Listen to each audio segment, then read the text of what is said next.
Assalamualaikum warahmatullahi wabarakatuh. Perkenalkan, saya Okta Marina, mahasiswa dari Universitas Pamulang, dari Fakultas Keguruan dan Ilmu Pendidikan, Pendidikan Pancasila dan Kewarganegaraan. Baik, di sini saya akan menjelaskan atau mempresentasikan tentang hukum internasional. Langsung saja ke pembahasan yang pertama. Di sini saya akan menjelaskan pengertian hukum internasional. Di sini saya ambil pengertian menurut beberapa para ahli. Yang pertama ada menurut Andi Tenri Padang.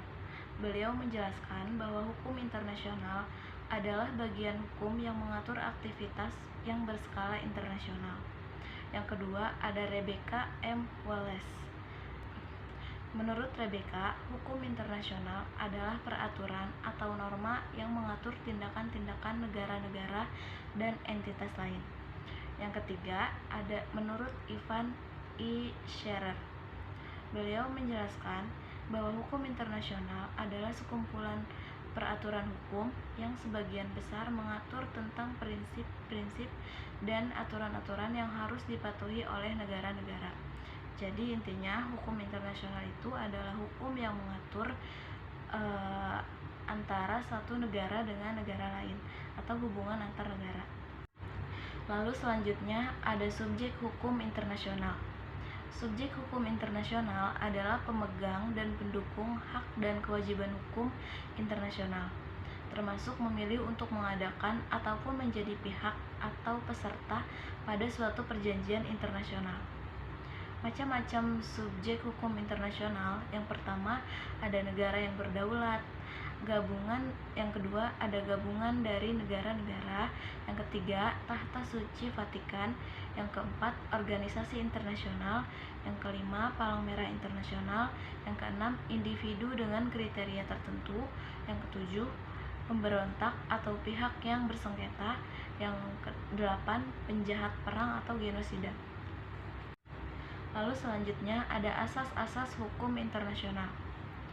Hubungan internasional diatur dalam hukum internasional dan juga dilandasi oleh asas-asas internasional berupa asas teritorial, asas kebangsaan, dan asas kepentingan umum. Yang pertama ada asas teritorial. Asas teritorial adalah asas yang mewajibkan suatu negara yang terlibat dalam hubungan internasional tetap berkuasa di teritorinya atau di wilayahnya. Artinya suatu negara dapat mengatur masalah perdata dan pidana dalam batas kedaulatannya. Yang kedua ada asas kebangsaan. Asas kebangsaan adalah asas yang menyatakan bahwa seseorang warga negara akan selalu terikat dengan bangsanya walaupun ia berada di luar negeri. Yang ketiga ada asas kepentingan umum. Asas ini menyatakan bahwa negara-negara dalam hubungan internasional dapat mengatur kehidupan bermasyarakat dengan mengutamakan kepentingan umum. Selanjutnya ada bentuk hukum internasional. Yang pertama ada hukum internasional umum. Jenis hukum ini adalah berisi peraturan yang dilaksanakan secara global dan berlaku untuk umum bagi negara mana saja yang terlibat. Yang kedua ada hukum internasional regional. Jenis hukum ini merupakan sebuah peraturan yang ada karena sebuah hubungan antar negara dan berlakunya hanya terbatas pada lingkungan tersebut. Yang ketiga ada hukum internasional khusus. Sesuai dengan namanya, yakni khusus, maka hukum jenis ini hanya berlaku pada negara-negara tertentu, tidak terbatas karena tumbuh melalui perjanjian internasional multilateral. Selanjutnya ada macam-macam hukum internasional. Hukum internasional terbagi menjadi dua macam. Yang pertama ada hukum perdata internasional dan hukum internasional publik. Hukum perdata internasional adalah ketentuan hukum yang berhasil menyelesaikan masalah antar individu pada kedua negara atau lebih yang memiliki yurisdiksi yang berbeda.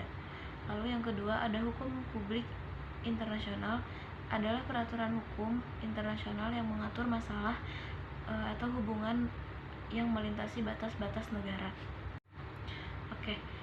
Jadi di sini saya ambil kesimpulan dari penjelasan tentang hukum internasional. Hukum internasional ini memiliki tujuan yang pertama untuk memacu dalam pertumbuhan ekonomi setiap negara, yang kedua untuk menciptakan rasa saling pengertian antar bangsa untuk menegakkan perdamaian, yang ketiga untuk menciptakan sebuah keadilan dan kesejahteraan bagi seluruh rakyat dunia, yang keempat untuk menjalin kerjasama di bidang politik dan ekonomi. Sekian presentasi tentang hukum internasional dari saya. Kurang lebihnya saya mohon maaf. Wassalamualaikum warahmatullahi wabarakatuh.